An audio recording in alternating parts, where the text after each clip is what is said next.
The wedding dress hung in my childhood bedroom like a ghost, its ivory silk catching the morning light that streamed through the same windows where I'd once dreamed of this moment. 6 months of planning, countless hours of phone calls, venue visits, and menu tastings, all leading to what should have been the happiest day of my life. Instead, I stood there staring at my phone, reading the group text that had arrived at 3 in the morning. "We've decided not to come to the wedding. This whole thing is a mistake, and we won't be part of it. Don't expect us there." The message was from my mother, but I knew it spoke for all of them. My father, my 2 brothers, my sister, my aunts, my uncles, every single member of my immediate family. Gone. Just like that. Before we jump back in, tell us where you're tuning in from, and if this story touches you, make sure you're subscribed, because tomorrow, I've saved something extra special for you.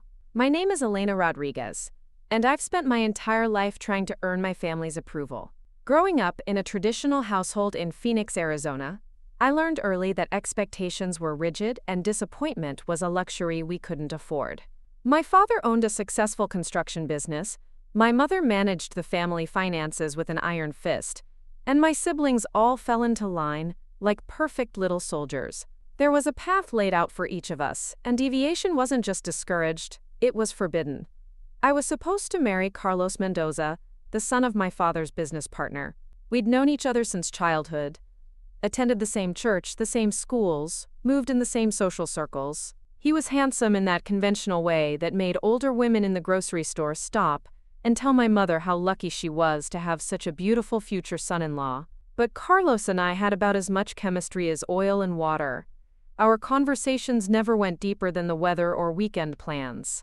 When he kissed me, I felt nothing but obligation. For years, I went through the motions. I smiled at family gatherings when they talked about our future together. I nodded when my mother planned engagement parties and discussed wedding venues.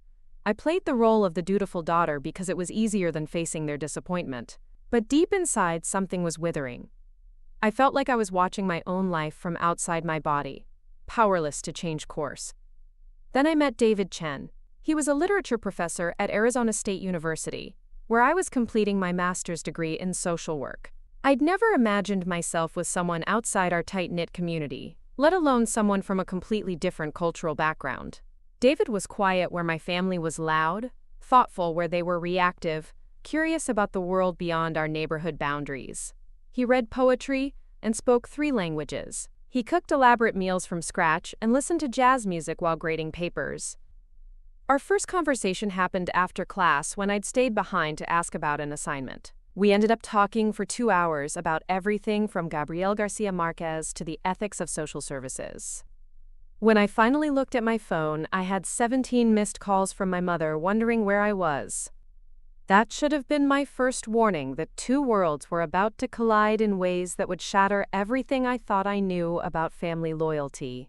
David and I began meeting for coffee, then dinner, then long walks through the botanical gardens downtown. He never pressured me, never pushed for more than I was ready to give. Instead, he asked questions that made me think about who I really was beneath all the expectations I'd been carrying. What did I dream about when no one was listening? What made me laugh until my sides hurt? What scared me most about the future? I realized I'd never been asked these questions before. My family loved me, but they loved their version of me, the version that fit neatly into their plans and confirmed their choices. David loved me for reasons I was only beginning to discover about myself.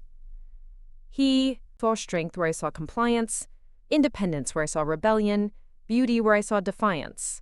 6 months into our relationship, I knew I had to tell my family. The secret was eating away at my conscience, making every family dinner feel like a performance. I rehearsed the conversation in my head dozens of times, crafting careful explanations about David's character, his career, his respect for my culture and traditions. I imagined my parents might be surprised, maybe concerned, but ultimately supportive once they met him and saw how happy he made me. I was catastrophically wrong. The explosion came on a Sunday afternoon in March. I'd invited everyone over for dinner, thinking the familiar setting would help soften the news. My mother had made her famous tamales. My father was watching soccer in the living room, and my siblings were scattered around the kitchen, picking at food and sharing gossip. The scene was so normal, so comfortable, that I almost chickened out entirely. But then David texted me a photo from his own family dinner across town, a picture of his parents laughing at something his little sister had said. The warmth in that image gave me courage. I wanted that for us. I wanted David to be part of these Sunday gatherings. To have my mother fuss over whether he was eating enough. To have my father argue with him about football teams and politics. "I have something to tell you all," I announced, setting down my plate. The chatter died immediately. My family had radar for serious conversations, and they turned toward me with the focused attention usually reserved for medical diagnoses or financial disasters. "I'm seeing someone," I said, my voice steadier than I felt. "His name is David, and he's wonderful. I'd love for you to meet him." The silence stretched so long I wondered if they'd heard me. Then my brother Miguel spoke first. "What about Carlos? Carlos and I were never really together," I said carefully. That was always more of an assumption than a reality. My mother's face had gone pale. She set down her coffee cup with shaking hands. "What do you mean, seeing someone? Who is this David? Why haven't we met him?" "He's a professor at ASU. He's kind, intelligent, hardworking. I wanted to be sure about my feelings before introducing him to everyone." "A professor," my father repeated, his voice flat. "What kind of professor?" "English literature," I said, and watched his expression harden further. My sister Carmen leaned forward, her voice sharp with accusation. "You've been lying to us. For how long?" "I haven't been lying exactly.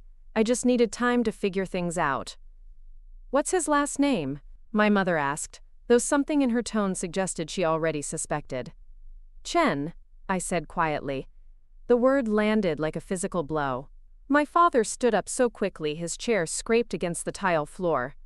My mother pressed her hand to her forehead as if fighting a migraine. Miguel and Carmen exchanged looks that spoke volumes about conversations I'd apparently missed. "Absolutely not," my father said, his voice carrying the authority that had run our household for decades. "This stops now. Dad, you don't even know him." "I know enough. We've built our life, our business, our reputation in this community. The Mendoza family has been part of our plans for years. You can't just throw that away for some stranger. He's not a stranger to me." "He is to us," my mother said, tears starting to gather in her eyes. "Elena, mija, think about what you're doing. Think about our family, our traditions, our future." The conversation spiraled from there. Voices rose, accusations flew, ultimatums were delivered. They demanded I stop seeing David immediately. They threatened to cut off financial support for my graduate program. They painted pictures of social exile, family shame, cultural betrayal.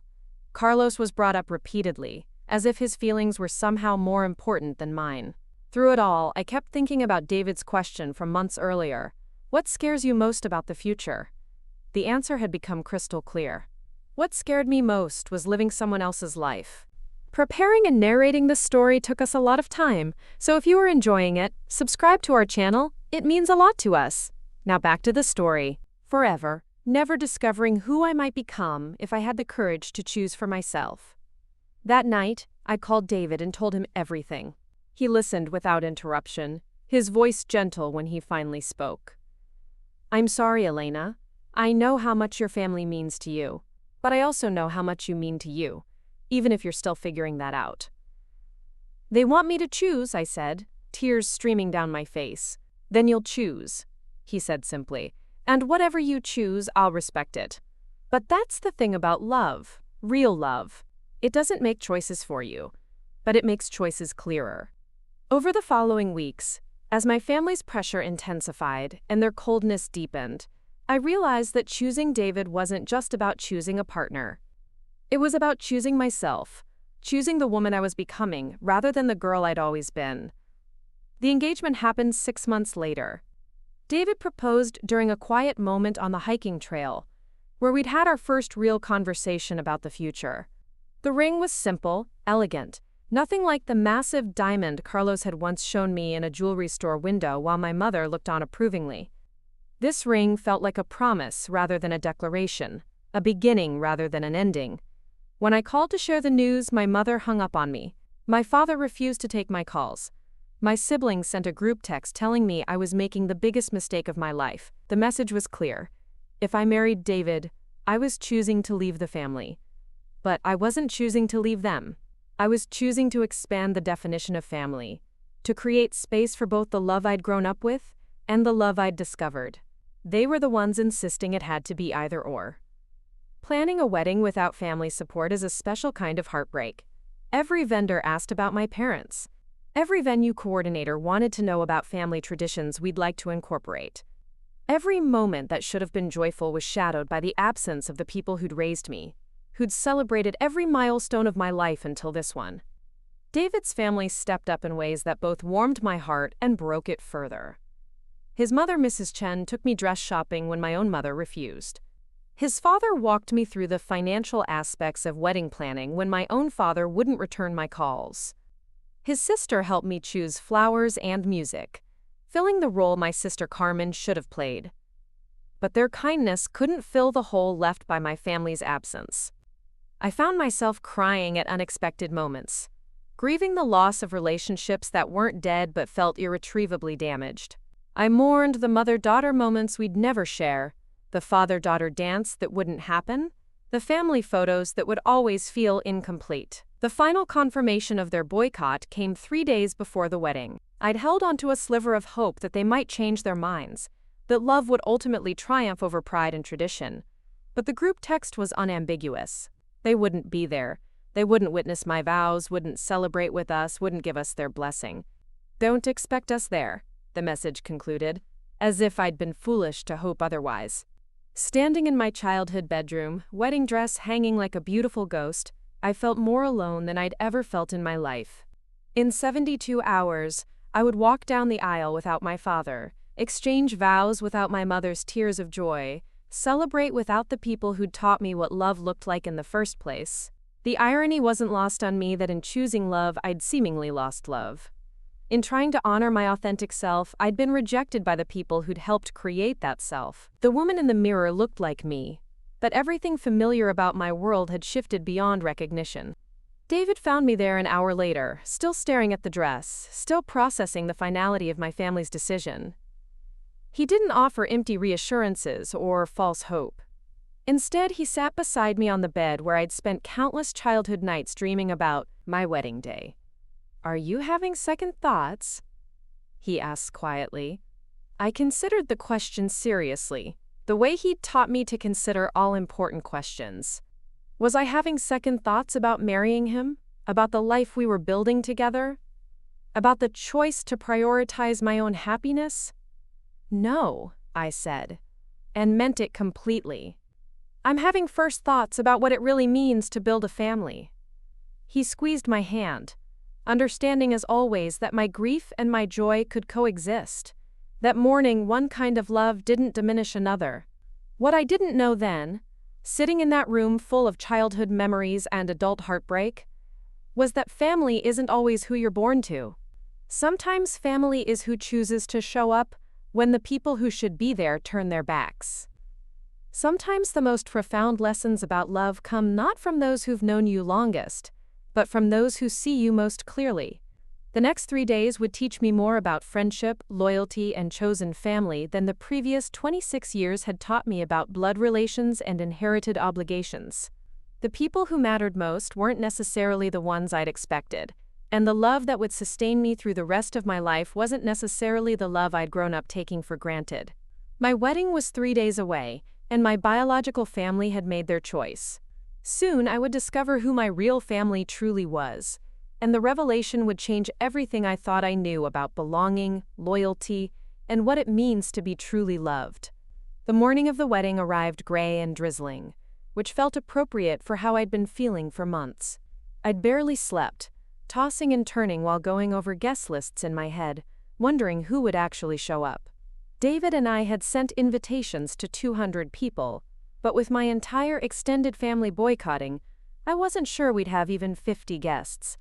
I got ready in the bridal suite at the Phoenician Resort, a beautiful space overlooking the desert mountains. Mrs. Chen had insisted on paying for it when she learned I'd be getting ready alone. She bustled around me, helping with my dress, my makeup, my hair, treating me like the daughter she'd never had, while I tried not to think about my actual mother, who should have been there fussing over every detail. "You look absolutely radiant," Mrs. Chen said, stepping back to admire me in the full-length mirror, and I did look beautiful, I had to admit. The dress was perfect, my makeup flawless, my hair elegantly arranged. But beauty felt hollow when there was no one from my blood family there to see it. My phone buzzed with a text from my maid of honor, Jessica, my best friend from graduate school. "Elena, you need to see what's happening downstairs. Come to the window." Confused, I walked to the suite's balcony and looked down at the resort's entrance. What I saw made my breath catch in my throat. Cars were pulling up one after another, and people were getting out. Not just any people. My people. Sarah Martinez, my supervisor from the social services office where I interned, climbed out of a sedan wearing an elegant navy dress. Behind her came Dr. Roberts, my favorite professor, with her husband. Then Jessica's parents, who'd known me for only 2 years but had apparently driven 4 hours from Tucson to be there. But that wasn't all.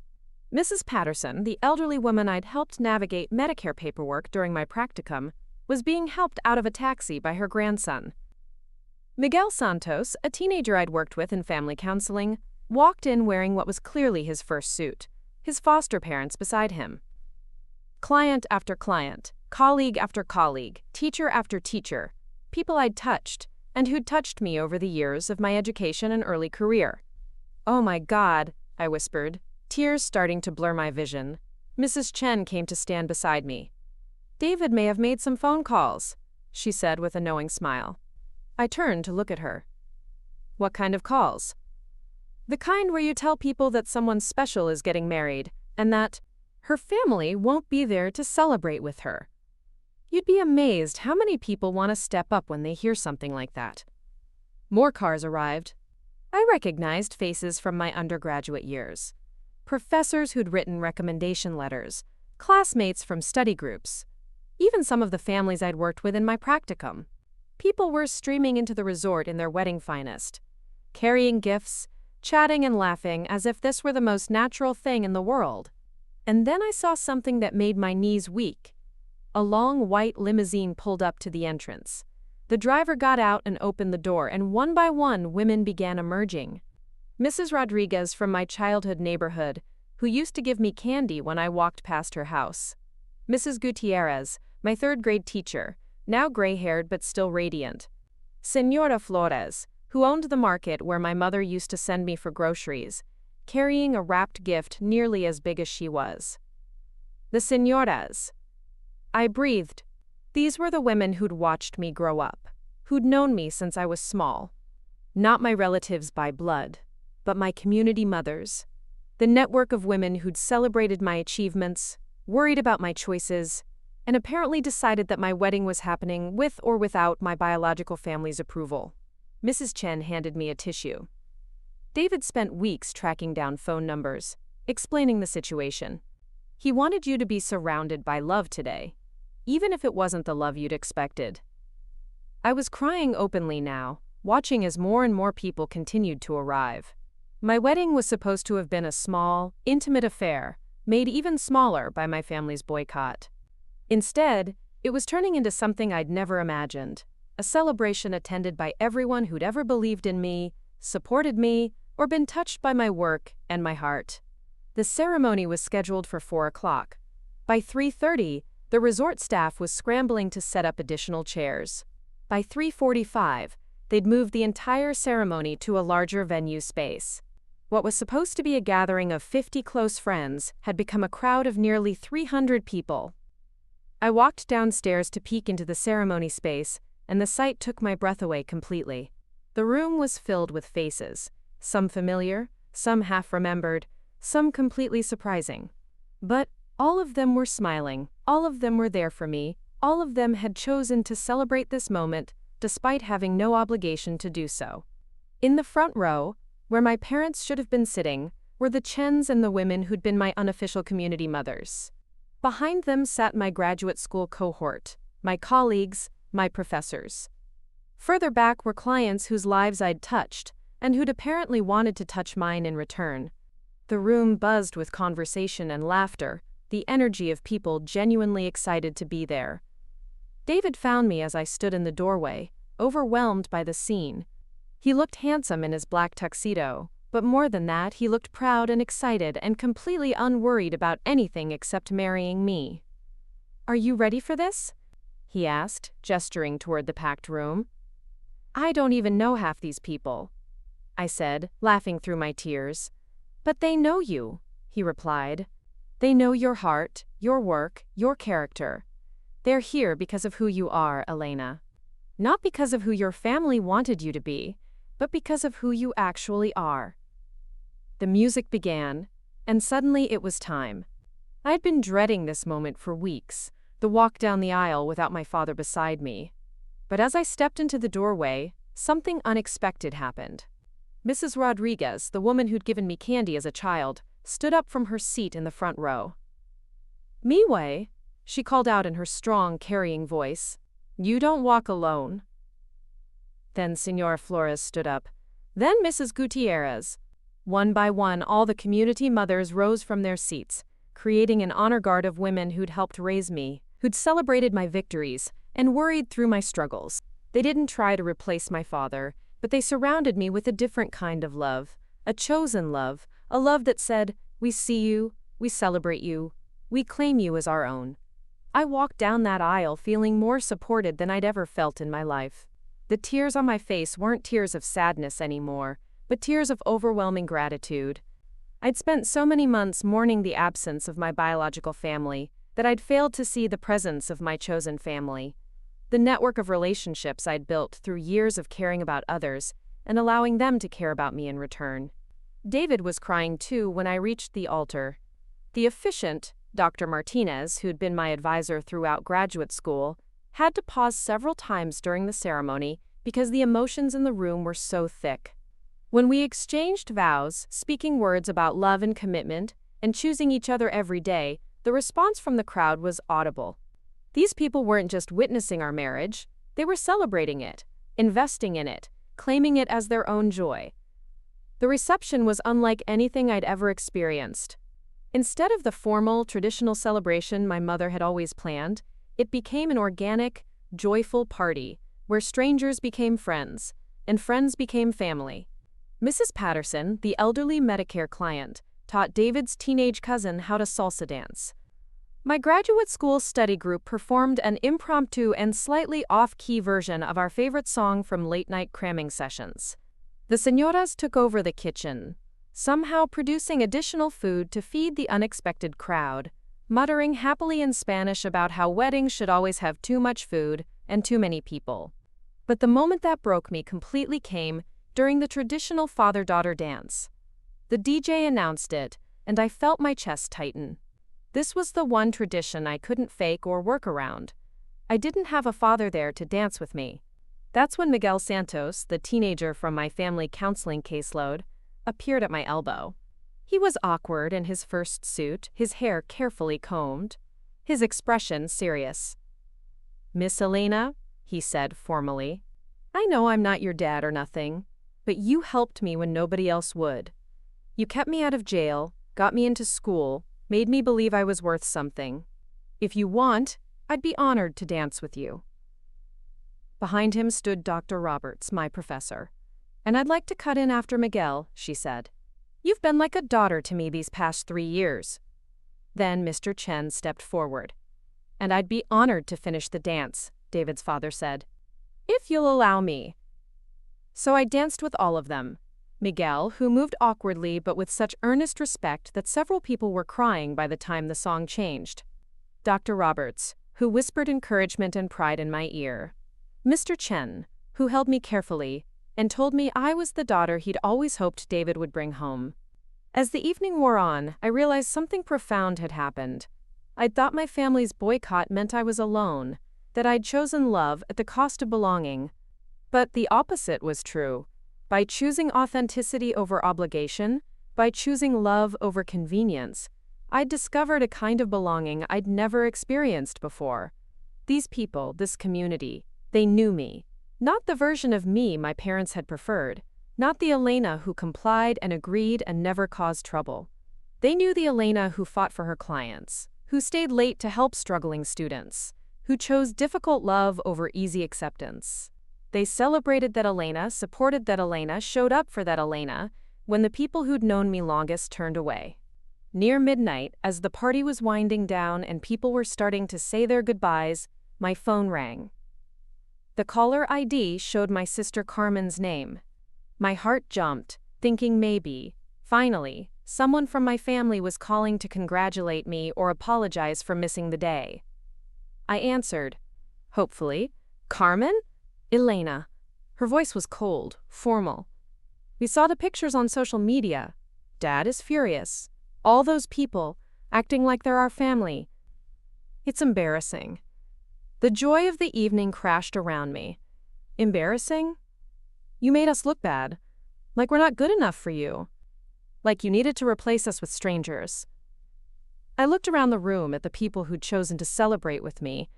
Mrs. Chen was helping Mrs. Rodriguez with her coat. Dr. Roberts was exchanging contact information with Miguel's foster parents. David was deep in conversation with 3 of my former professors, all of them laughing at something he'd said. "They're not strangers," I said quietly. "They're my friends, my colleagues, my community. They're not your family." For the first time in months, I felt completely clear about something. "You're right," I said. "They're better than family. They're people who chose to love me without conditions, who showed up when I needed them, who celebrated me for who I am, instead of punishing me for who I'm not." Carmen's intake of breath was sharp. "How can you say that?" "Because it's true. Family is supposed to show up, Carmen. Family is supposed to love you through the hard stuff, not abandon you when you make choices they don't like. These people, they're showing me what family actually looks like." I hung up before she could respond, and for the first time since this whole ordeal began, I felt peace instead of guilt about that choice. David found me a few minutes later, still holding my phone, still processing the conversation.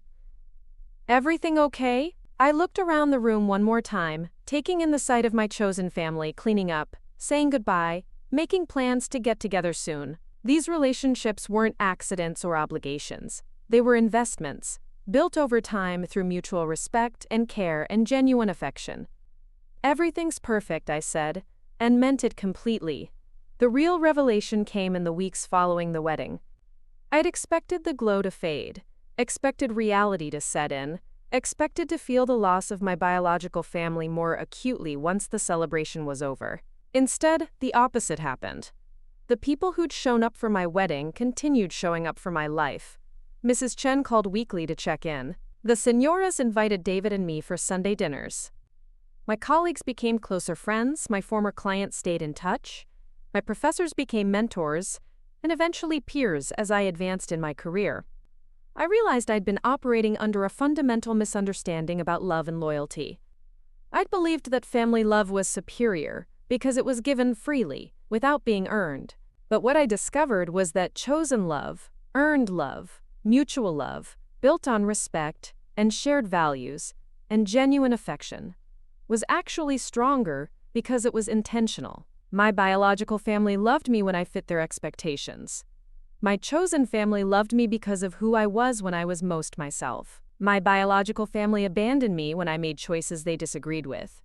My chosen family supported me through difficulties, disagreements, and growth. 6 months after the wedding, my phone rang again. This time it was my mother, calling to tell me she was disappointed that I hadn't invited them to David's birthday party. The irony was staggering. She'd boycotted my wedding but expected an invitation to a birthday celebration. "Mom," I said gently, "you made it clear that David and I weren't welcome in your life. Why would you think you'd be welcome in ours?" "Because we're family," she said, as if that explained everything. "No," I replied, with the clarity that had been growing in me for months. Family shows up. Family celebrates your happiness even when it's different from their plans. Family loves you through disagreement. You're my relatives, but these people who've been supporting David and me, who celebrated our love, who continue to invest in our lives, they're our family. The conversation ended badly, as I'd known it would. But this time, I didn't cry afterward. Instead, I felt something like relief. I'd finally found the words to explain the difference between inherited relationships and chosen relationships, between love with conditions and love without limits. A year later, when David and I announced we were expecting our first child, the response was immediate and overwhelming. Mrs. Chen started knitting blankets. The señoras began arguing over who would teach the baby Spanish first. My colleagues threw me a shower that rivaled most weddings. Dr. Roberts offered to babysit so I could continue my graduate work. My biological family's silence spoke volumes. No congratulations, no offers of help, no excitement about becoming grandparents and aunts and uncles. They'd held so tightly to their idea of how my life should look that they'd missed the actual beauty of how my life was unfolding. Our daughter, Sophia Elena Chen, was born surrounded by love. The hospital waiting room was packed with our chosen family, people who'd traveled from across the state to welcome her into the world. She had more honorary grandmothers, aunts, and uncles than any child could need. Her first photos were taken by Mrs. Patterson's grandson, who'd become a professional photographer. Her first lullabies were sung in 3 languages by the women who'd claimed us both as their own. When Sophia was 3 months old, I ran into my cousin Maria at the grocery store. She cooed over the baby, asked about David, seemed genuinely interested in our lives. As we talked, she mentioned that my parents spoke about me sometimes, wondered how I was doing, missed me more than they'd admit. "They're proud of you," she said quietly. "They just don't know how to say it. They feel like they dug too deep a hole to climb out of." I felt a familiar tug of sadness, the grief that never completely went away for the relationships that might have been. "They could climb out any time they wanted to," I said. "All they'd have to do is show up."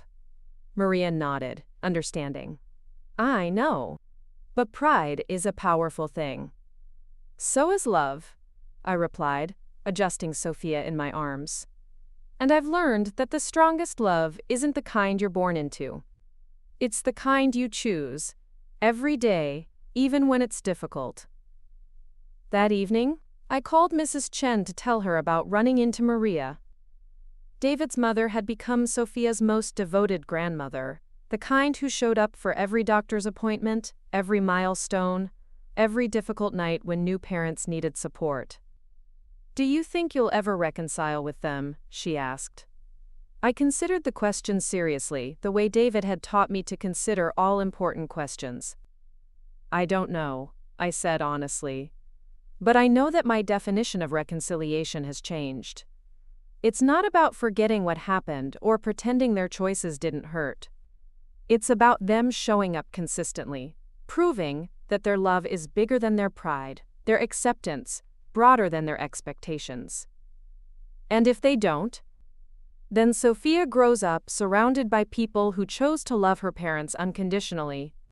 She learns that family is about more than genetics, that belonging is something you create rather than something you inherit. She sees what it looks like when people show up for each other, celebrate each other's differences, support each other through growth and change." Mrs. Chen was quiet for a moment. "That sounds like a pretty good childhood to me." "It sounds perfect to me," I agreed. As I write this, Sophia is now 5 years old. She calls Mrs. Chen Nana and refers to the señoras as her abuelas. She knows she has biological grandparents, aunts and uncles she's never met. But she doesn't seem to feel the absence of relationships that were never really there.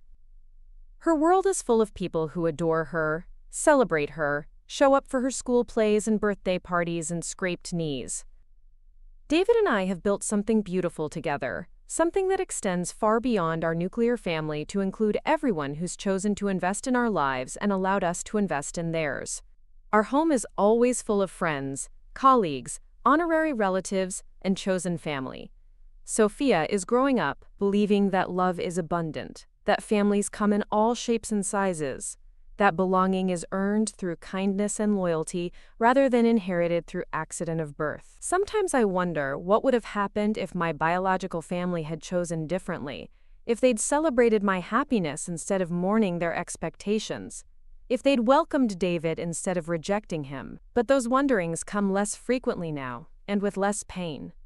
I've learned that some relationships are meant to be transformed, and others are meant to be transcended. The people who showed up for my wedding taught me that love multiplies when you share it freely, that community grows stronger when you include rather than exclude, that the most profound bonds are often forged by choice rather than chance. They taught me that when someone shows you who they are through their actions, you should believe them, and when someone shows you what love looks like through their presence, you should treasure it. My family boycotted my wedding because they couldn't accept my choices, but in doing so, they inadvertently gave me the greatest gift possible. The opportunity to discover who my real family was, the people who would love me not despite my choices, but because of the woman those choices revealed me to be. That revelation changed everything I thought I knew about belonging, about loyalty, about what it means to be truly loved. And for that unexpected gift, born from their rejection and nurtured by others, acceptance, I will be grateful for the rest of my life. 3 months after our wedding, the first real test of our new reality arrived in the form of Sophia's baptism. David and I had decided to have her christened at St. Catherine's, the small parish where we'd been attending Mass together since our engagement. Father Michael had become something of a mentor to both of us, helping us navigate the complexities of interfaith marriage and cultural blending with wisdom and patience. The baptism preparations forced me to confront questions I'd been avoiding. Who would be Sophia's godparents? Which traditions would we honor? How do you plan a sacred ceremony when half of your family considers your very existence a betrayal? These weren't just logistical challenges. They were existential ones that cut to the heart of identity, belonging, and legacy. Mrs. Chen suggested we ask Jessica and her husband Marcus to serve as godparents. They'd been present for every major milestone since David and I met, had supported us through the family crisis, and had proven their commitment to our little family repeatedly. But something about that choice felt incomplete, like we were building our new traditions only from the rubble of broken relationships, rather than creating something uniquely beautiful. That's when Señora Flores approached me after Sunday Mass, with a proposition that would change everything. She was carrying Sophia, bouncing her gently while speaking in the rapid Spanish that always made me feel like a child again, safe and understood. Mia, she said, switching to English when she noticed my confusion at her rapid-fire suggestions. In our culture, we have something called padrinos de presentación, godparents of presentation. Not just 2 people, but a whole community that promises to help raise the child in faith and love. I felt my breath catch. A whole community? See, the people who were there when you needed them most. The ones who celebrated when your own blood turned away. They've already proven they know how to love without conditions. Why not make it official? The idea was radical and beautiful and terrifying. Instead of choosing just 2 godparents, we would ask our entire chosen family to formally commit to Sophia's spiritual and emotional upbringing.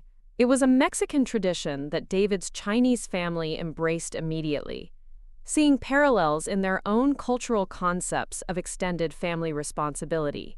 The preparations for the baptism became a community effort unlike anything I'd ever experienced. Mrs. Patterson, now in her 80s but still sharp as ever, volunteered to embroider Sophia's baptismal gown, with symbols representing all the cultures that had shaped our family. Dr. Roberts organized a group of my former professors to create a book of prayers and blessings from different traditions. Miguel Santos, now 17 and working part-time while finishing high school, saved money from his job to buy Sophia a silver cross that had been blessed at missions throughout the Southwest. The planning meetings in our living room became informal celebrations themselves. People would arrive with food, stories, advice, and an infectious excitement about officially welcoming Sophia into our unconventional family structure. David's parents brought traditional Chinese baby gifts. The señoras taught everyone Spanish lullabies. My colleagues from social services shared research about the positive effects of extended community support on child development. But it was during one of these gatherings that the shadow of my biological family fell across our joy once again. Carmen showed up unannounced on a Thursday evening when our living room was full of people planning Sophia's baptism. She stood in the doorway, taking in the scene of multicultural celebration, her face a mask of disapproval and what looked like grief. "I need to talk to you," she said, her voice tight with emotion. I stepped outside with her, leaving David to host the continued planning session. The November air was crisp, and I could hear laughter and animated conversation spilling through our windows. The contrast between the warmth inside and the cold tension on my doorstep felt symbolic of the choice I'd made and continued to make every day. "They're planning to contest the baptism," Carmen said without preamble. I felt my stomach drop. What does that even mean? Dad called Father Martinez at Our Lady of Guadalupe. He told him that Sophia's parents are living in sin, that the marriage isn't legitimate in the eyes of God, that the baptism shouldn't happen. The manipulation was breathtaking. My parents had attended Our Lady of Guadalupe for 30 years. Father Martinez had known me since I was Sophia's age. The idea that they would use their standing in that community to interfere with my daughter's sacraments felt like a violation I hadn't imagined possible. "And what did Father Martinez say?" I asked, though I dreaded the answer. Carmen looked away. "He said he'd look into it. He's concerned about the irregularities in your situation." Irregularities. I repeated the word like it tasted bitter. "You mean my legal marriage to a good man who loves me and our daughter?" "Elena, you know it's not that simple. You turned your back on everything we raised you to value. You chose strangers over family, outsiders over tradition. And now you're raising Sophia without any connection to her heritage, her roots." I looked back through our window at the scene inside. Mrs. Chen was teaching Señora Gutierrez how to fold paper cranes for the baptismal decorations. David's sister was comparing notes with Jessica about photography angles for the ceremony. Miguel was showing his foster parents pictures from our wedding, explaining how I'd helped him stay in school when his world was falling apart. "Look at them," I said to Carmen, gesturing toward our living room. "Really look. Tell me what you see." She glanced through the window, her expression softening slightly before hardening again. "I see people who don't understand where you come from, who don't share our values, who can't give Sophia the kind of foundation she needs. I see people who show up," I said quietly. "People who celebrate differences instead of demanding conformity. People who love Sophia not because she's obligated to be a certain way, but because she's a miracle who deserves to be surrounded by joy." Carmen's eyes filled with tears, and for a moment, I saw my sister instead of my family spokesperson. "We miss you," she whispered. "We miss Sophia. We want to be part of her life, but we don't know how to accept the choices you've made." The admission hung between us, heavy with possibility and pain. I felt the familiar tug of hope, the longing for reconciliation that had never completely disappeared, but I also felt the weight of everything that had happened, the knowledge that love without acceptance isn't really love at all. "Then accept them," I said. "Accept that David is my husband, that our marriage is real and sacred and blessed. Accept that our friends are our family, that community comes in many forms, that traditions can be honored while also being expanded. Accept that Sophia is going to grow up knowing she's loved unconditionally by people who chose to be in her life." Carmen shook her head slowly. "I can't speak for everyone, and I don't think they're ready for that kind of change." "Then they're going to miss her entire childhood," I said, and the finality in my voice surprised even me. "Because I won't expose her to conditional love, to people who will celebrate her only when she meets their expectations. She deserves better than that." The conversation ended with Carmen driving away into the desert night, leaving me standing on my doorstep with a heart full of sorrow and resolve. When I returned to our living room, the planning session was winding down, but the warmth remained. People lingered, reluctant to leave the cocoon of acceptance and joy we'd created together. David found me in the kitchen later, loading the dishwasher with the remnants of another impromptu feast. He didn't ask what Carmen had wanted. He could read the tension in my shoulders, the set of my jaw that meant I was processing something difficult. "Everything okay?" he asked, taking the dish towel and beginning to dry the items I'd washed by hand. I told him about the threat to contest the baptism, about Father Martinez's willingness to consider my parents' objections, about Carmen's admission that they missed us but couldn't accept us. David listened without interruption, his face growing more serious as the implications sank in. "So, what do we do?" he asked when I finished. "We proceed with our plans," I said without hesitation. "We baptize our daughter surrounded by people who love her unconditionally. and we trust that God sees the truth of our hearts rather than the politics of institutional prejudice." David smiled, the expression filled with admiration and love. "Have I mentioned lately that I'm incredibly proud to be married to you?" The baptism planning continued, despite my parents' interference.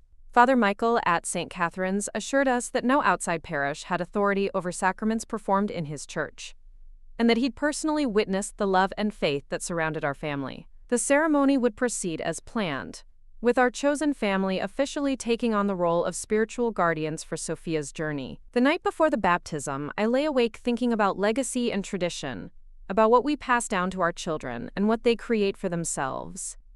Sophia slept peacefully in her crib, unaware of the complexity surrounding her simple entry into faith community. In the morning, she would be welcomed into God's family by people who had already proven their commitment to loving her without reservation. I thought about my own baptism, performed at Our Lady of Guadalupe when I was just weeks old, surrounded by relatives who celebrated my arrival with traditional foods and ancient prayers. There had been beauty in that ritual, meaning in those connections. But there had also been expectations embedded in those blessings, conditions attached to that love, requirements for belonging that would ultimately prove impossible to meet. Sophia's baptism would be different. The people surrounding her wouldn't love her because she was obligated to follow a predetermined path, but because she was a unique individual deserving of support as she discovered her own way forward. They wouldn't celebrate her for conforming to their expectations, but for becoming authentically herself. The morning of the baptism dawned clear and bright, the kind of Arizona winter day that reminded you why people moved to the desert. Our house filled with the controlled chaos of ceremony preparation, people pressing clothes, arranging flowers, double-checking photography equipment, and fussing over Sophia's elaborate baptismal outfit. Mrs. Patterson's embroidered gown was a work of art that told the story of our blended family. Chinese dragons danced alongside Mexican roses, Celtic knots intertwined with Native American symbols representing the land where Sophia was born. The overall effect was stunning, a visual representation of the cultural richness that would shape our daughter's identity. As we dressed Sophia in her ceremonial gown, I felt a profound sense of completion. This was how traditions should evolve, I realized.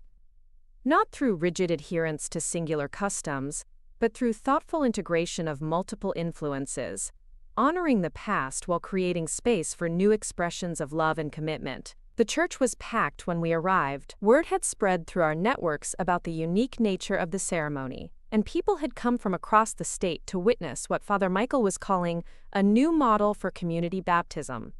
The front pews were filled with our official padrinos, but the entire congregation felt like an extension of our family. The ceremony itself was unlike any baptism I'd ever attended.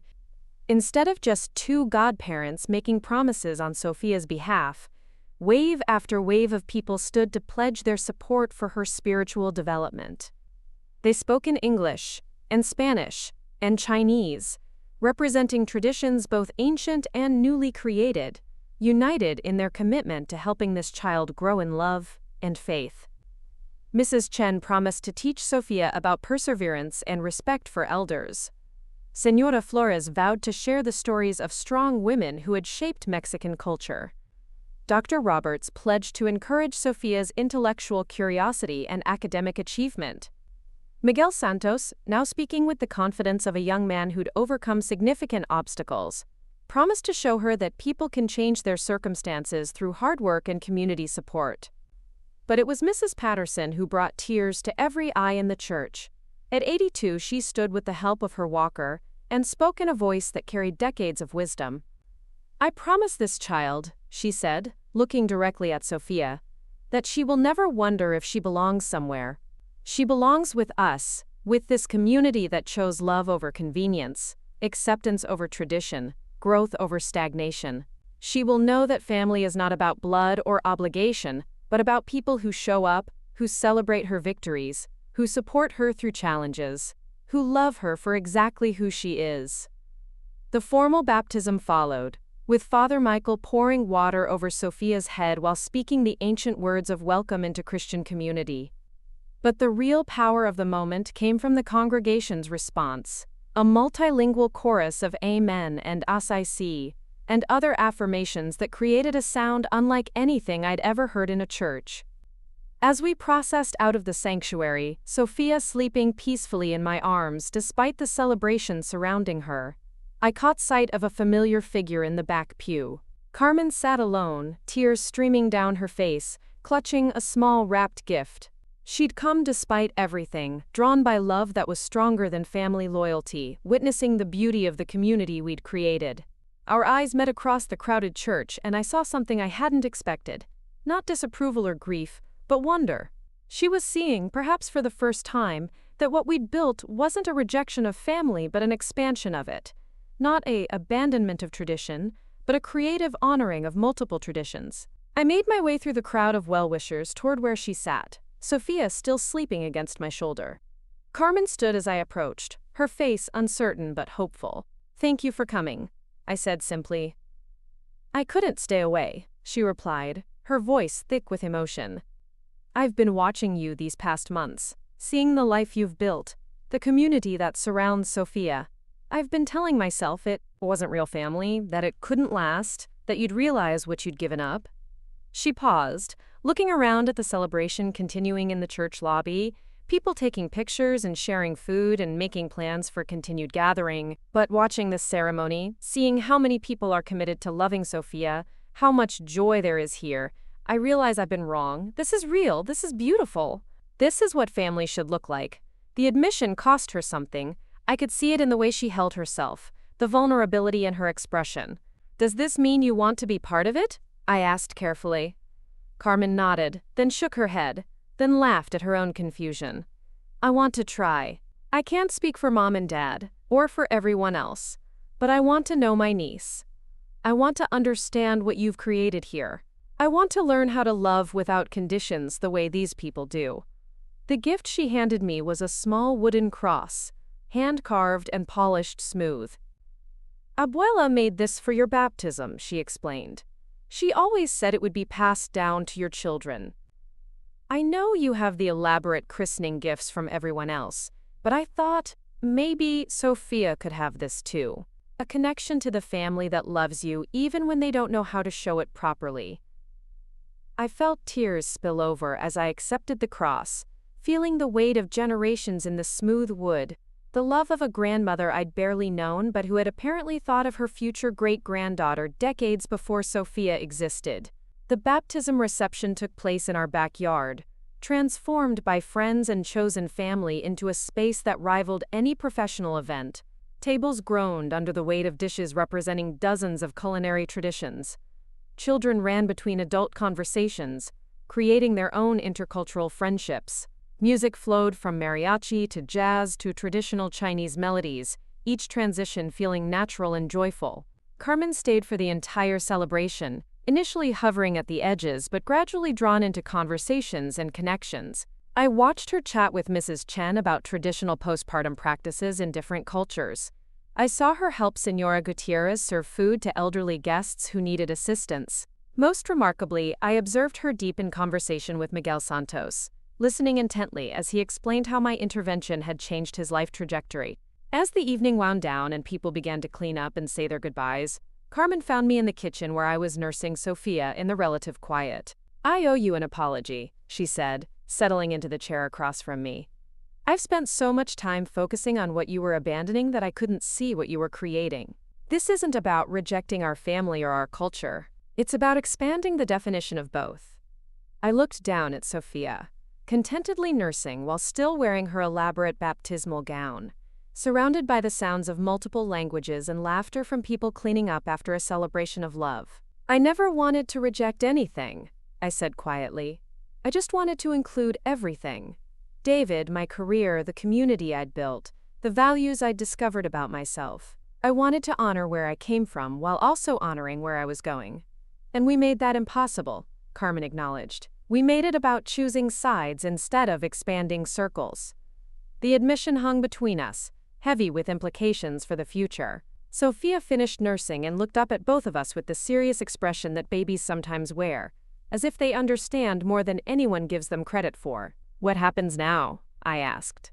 Carmen smiled, the expression tentative but genuine. Now I go home and tell Mom and Dad what I witnessed today. I show them the pictures I took of Sophia with her godparents and community. I help them understand that they have a choice. They can continue to mourn the daughter and granddaughter they thought they wanted, or they can celebrate the ones they actually have. She reached out to touch Sophia's cheek with one finger, her expression soft with newfound love. And I hope they choose celebration, because this little one deserves to know all the people who love her, even the ones who took too long to figure out how to show it. The weeks following Sophia's baptism brought unexpected developments.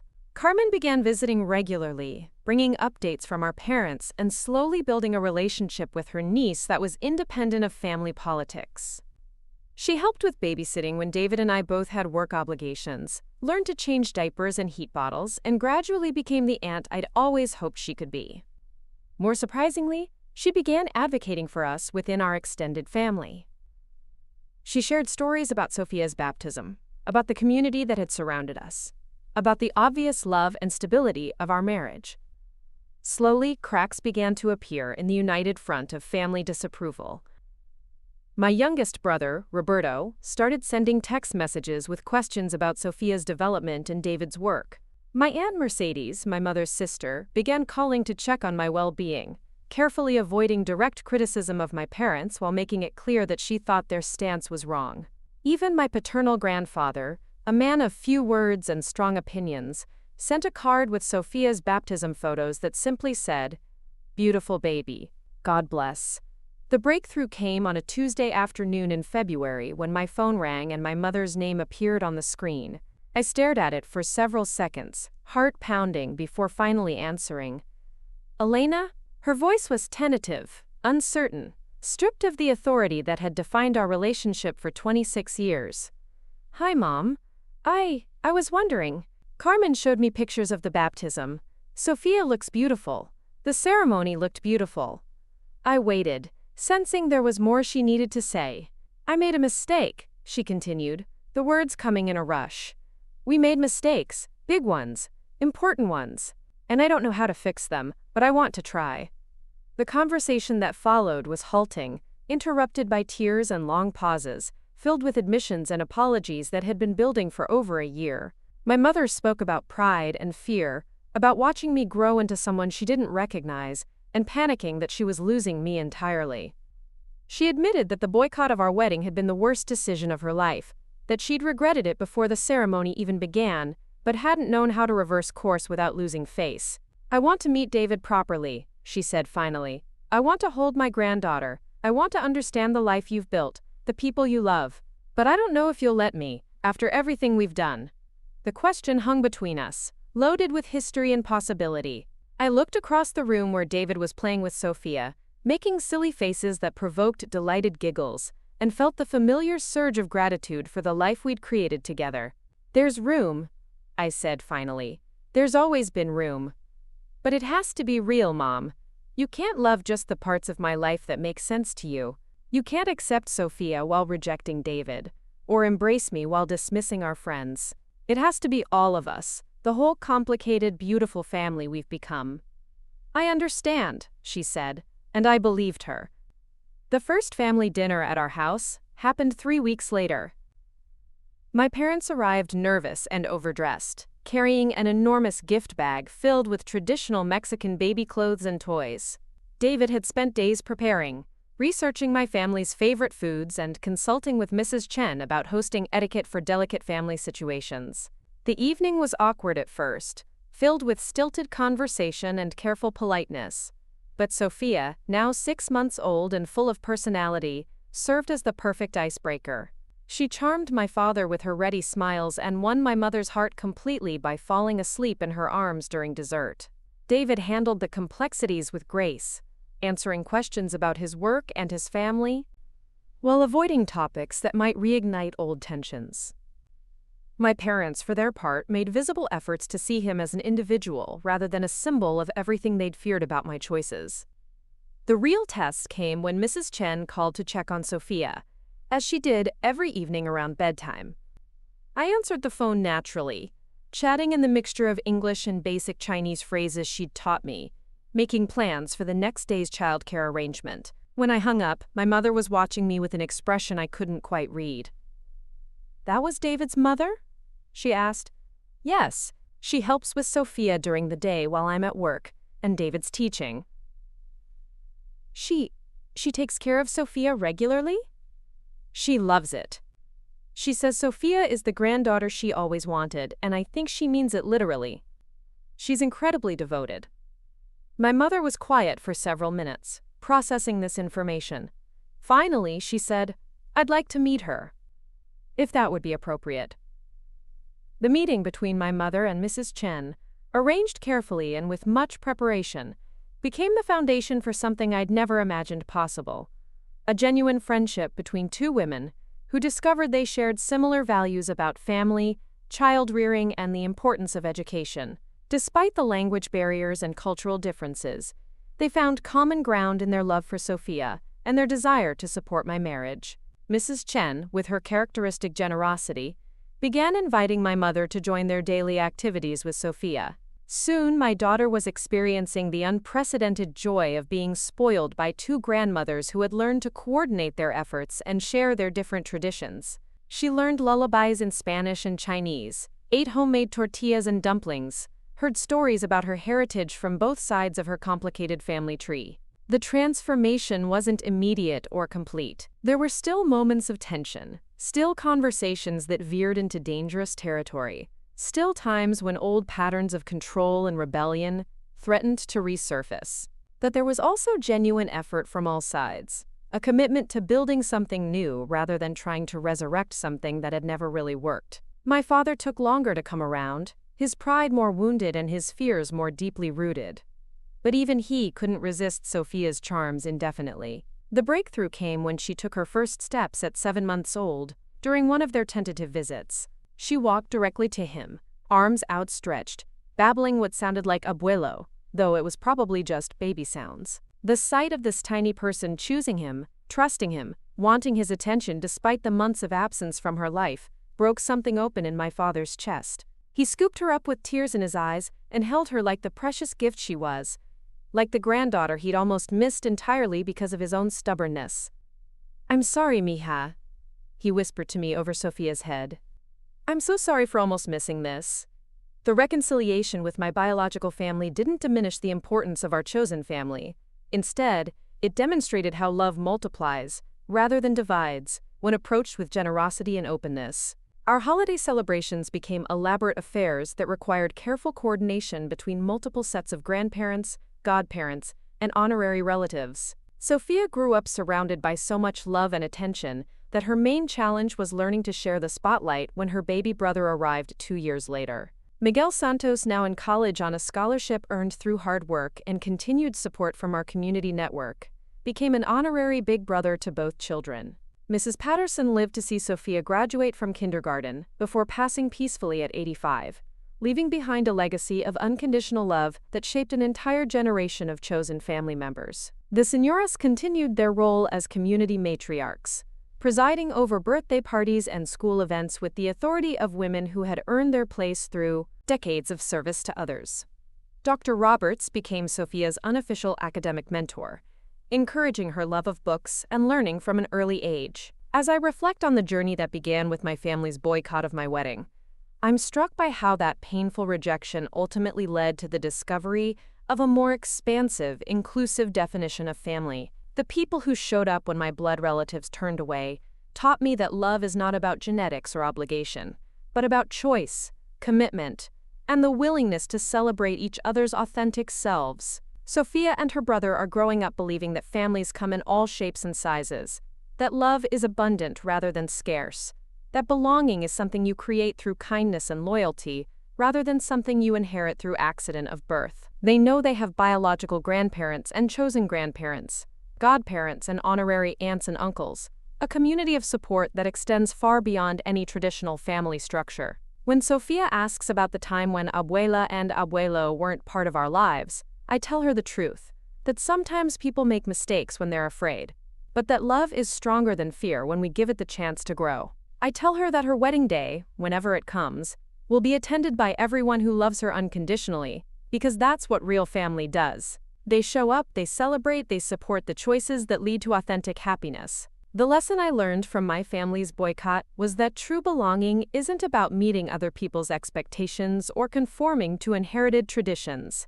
It's about finding and creating communities of people who see your authentic self and choose to love that person, support that person, celebrate that person's journey toward their own definition of happiness and fulfillment. My real friends, the ones who showed up when my biological family turned away, taught me that family is a verb rather than a noun. It's something you do, something you choose, something you create through daily acts of love and support and celebration. They taught me that the strongest bonds are often forged by choice rather than chance, and that the most profound love is often given by people who have no obligation to give it except the obligation they choose to take on. The wedding boycott that felt like the end of everything was actually the beginning of something far more beautiful. A life surrounded by people who love without conditions, who support without reservation, who celebrate authenticity rather than conformity. In losing the family I was born into, I discovered the family I was meant to create, and that revelation changed everything I thought I knew about love, loyalty, and what it means to truly belong.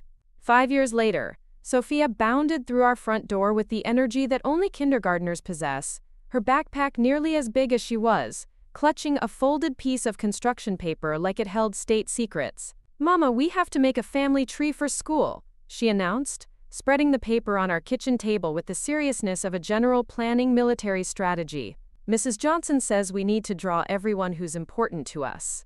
I looked at the blank template with its traditional branches and boxes, designed for nuclear families with clear lineage patterns. It would never accommodate the sprawling network of love that surrounded Sophia's life. How do you fit 2 sets of grandparents, multiple godparents, honorary aunts and uncles, chosen siblings, and community elders onto a standard family tree format? "This might be challenging," David said, peering over my shoulder as he arrived home from the university. Sophia had already begun sketching figures in the tiny boxes, her tongue poking out in concentration. "I need more boxes," she declared, looking up at us with the matter-of-fact confidence of a child who had never doubted that she was abundantly loved. Way more boxes. That evening became a celebration of the unconventional family we'd built. Sophia directed the project with the authority of someone who knew exactly where everyone belonged in her world. Mrs. Chen earned a prominent position as, quote, "Nana who makes the best dumplings." The señoras were collectively represented as, quote, "Abuela group who sing to me in Spanish." Miguel Santos, now 22 and working as a counselor for at-risk youth, was designated, quote, "Big Brother Miguel who teaches me basketball." My parents, fully integrated into our expanded family structure after years of gradual reconciliation, appeared alongside David's parents in the grandparent section. But Sophia insisted they couldn't be listed separately from Mrs. Chen and the community elders who had shaped her early years. "They're all my family," she explained when I gently suggested we might need to prioritize the most important people to fit the assignment requirements. "I can't leave anyone out. That would hurt their feelings." The innocence of her assumption that everyone who loved her deserved recognition struck me with unexpected force.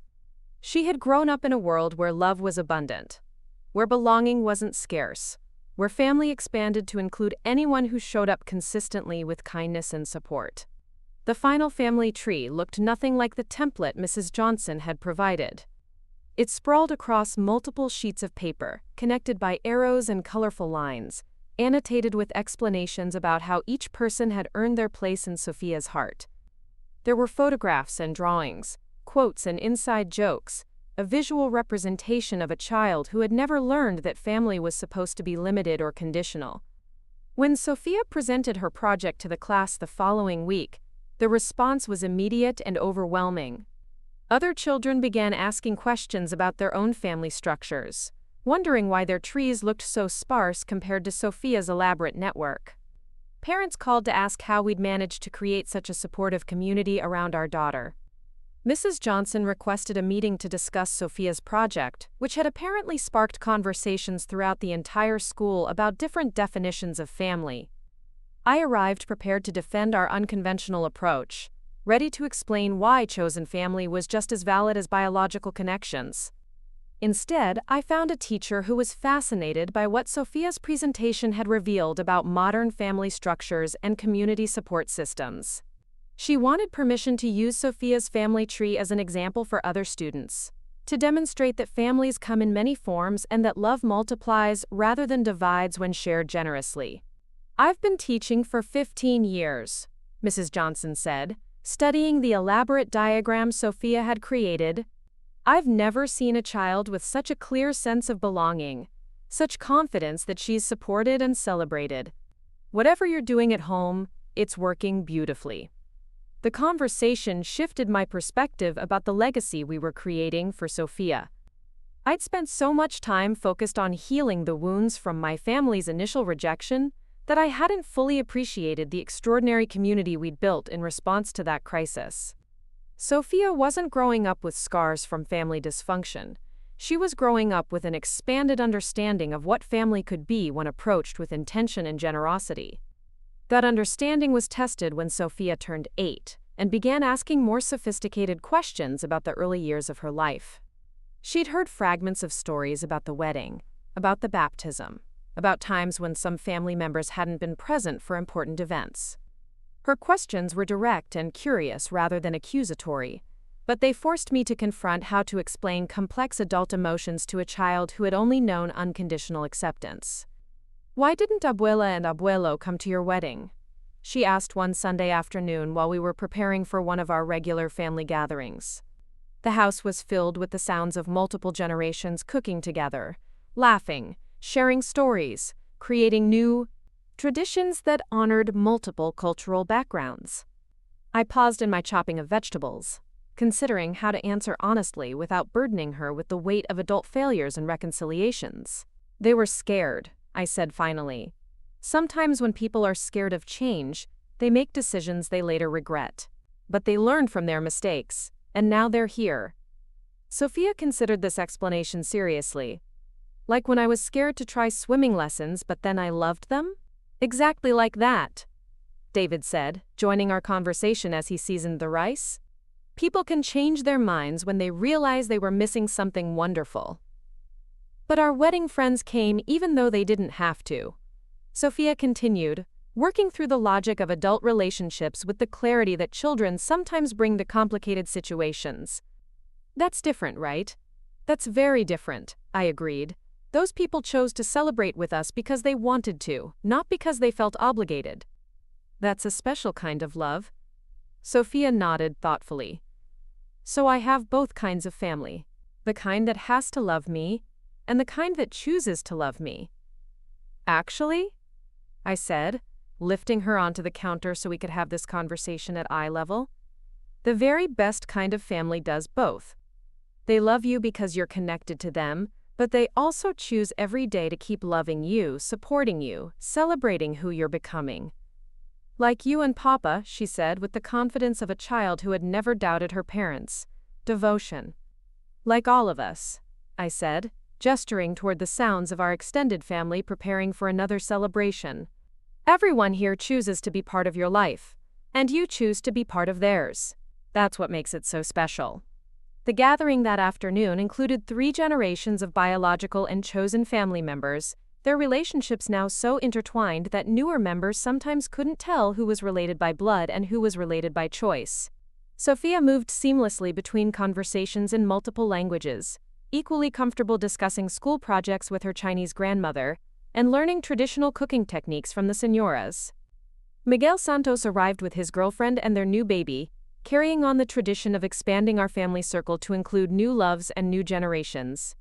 Mrs. Patterson's great-niece had become a regular presence at our celebrations, having discovered that chosen families often provide the warmth and acceptance that biological families sometimes fail to offer.